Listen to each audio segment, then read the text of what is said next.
Assalamualaikum friends, how are you? I hope you people will be fine. So today I will discuss with you second lecture about English literature. In second lecture I will discuss with you Anglo-Norman age, also called the Middle English period. So let's start our lecture. What is the period of Anglo-Norman age? तो Anglo-Norman age का period 1100 से 1500 तक जाता है. Norman conquest started with the arrival of, तो Norman जो conquest थी वो कब स्टार्ट हुई थी? जब विलियम द कंकरर आया था. The word Norman came from originally, तो नॉर्थमैन यानी कि इंग्लैंड की तरफ नॉर्थ से जो लोग आए थे उन्हें नॉर्मन कहा जाता है. नॉर्मन मीन्स नॉर्थमैन, जो नॉर्थ की साइड से आए थे. What was the dialect of Norman, तो नॉर्मन का डायलैक्ट कौन सा था? फ्रेंच था. Who is known as duke of Normandy, तो विलियम द कंकरर को ड्यूक ऑफ नॉर्मंडी कहा जाता था. For how many years Anglo Norman remain the language of king of the England, तो एंग्लो नॉर्मन एज की जो language थी वो 300 साल तक इंग्लैंड में जारी रही. Who was the first king whose mother tongue was English, तो पहला कौन सा किंग था जिसकी मादरी ज़ुबान इंग्लिश थी? तो हेनरी फोर, जिसकी मदर टंग भी इंग्लिश थी. The book doomsday was which language and year, तो डूम्सडे की कौन सी लैंग्वेज थी? लैटिन थी. और कौन से ईयर में पब्लिश हुई थी?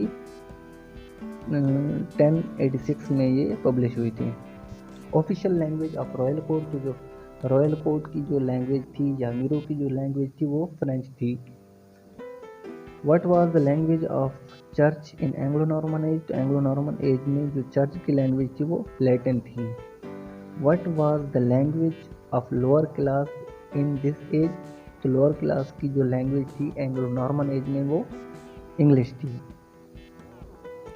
What kind of play is written between 1154 to 1603, तो मिरेकल एंड मिस्ट्री प्लेस लिखे गए.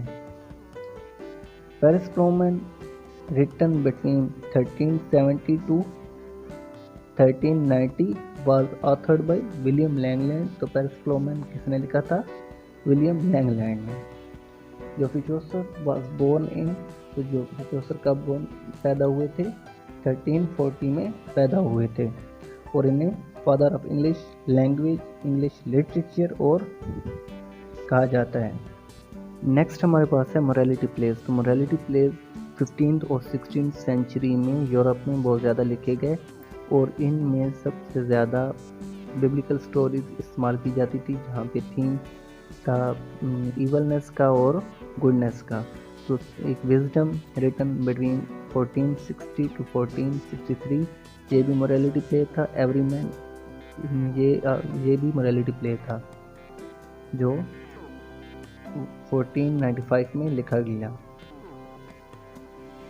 चौसर वाज डाइड, तो चौसर की डेथ कब हुई थी? 15 अक्टूबर 1400 को. चौसर वाज बोरेड इन विच प्लेस, तो पोएट कॉर्नर में चौसर को दफन किया गया था.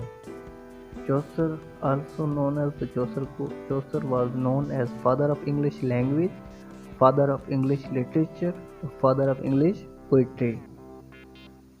Who was the Archbishop of Canterbury in Middle English period? Middle English period में Archbishop कौन था? तो सर थॉमस बैकेट था. Who dedicated the first autobiography in English, तो मर्गरी कैम्प क्या थी? फर्स्ट ऑटोबायोग्राफी थी. हु रोट अथेरियन रोमांस, तो किसने लिखी? सर थॉमस मॉरले ने. The writer of Troilus and Criseyde, Geoffrey Chaucer was the son of wine merchant, तो Geoffrey चौसर उसमें किसका सन था? वाइन मर्चेंट का. Which important scene in Gawain and the Green Knight, तो 3 केसेस वाला जो सीन था वो बहुत ज़्यादा यानी कि इम्पोर्टेंट था. Who wrote sequel to Chaucer, The Nun of Breeze Tale, Robert Henryson ने ये लिखा था। ऑर्थोबायोग्राफी इस एज में बहुत ज़्यादा इस्तेमाल की गई थी, इससे पहले कोई लिखने का सिस्टम नहीं था, इसी एज में लिखने का सिस्टम लाया गया। तो ऑर्थोग्राफी क्या है? Orthography is a set of conversation for writing a language including norms, spelling and pronunciation. Representative work in this age तो sir Gawain and the Green Knight का है, एक रिप्रेजेंटेटिव वर्क है इस एज का। तो फेमस लाइन जिसकी क्या है? The halls in at the hall door an unknown rider half against on earth I hold him to be. Details about sir Gawain and the green knights. तो जो author थे वो Gavin बुट थे और उनका नाम एनोनिमस है, नहीं जानते हम। डेट तो लेट 14th सेंचुरी में इसको पब्लिश किया गया था। जॉनर क्या है इसका? तो वो है नरेटिव फॉर्म में, अल्टरनेटिव वर्स में। लेंथ तो 101 स्टैंजा है इसका, और लाइन्स कितनी है? 2530। सब्जेक्ट क्या है?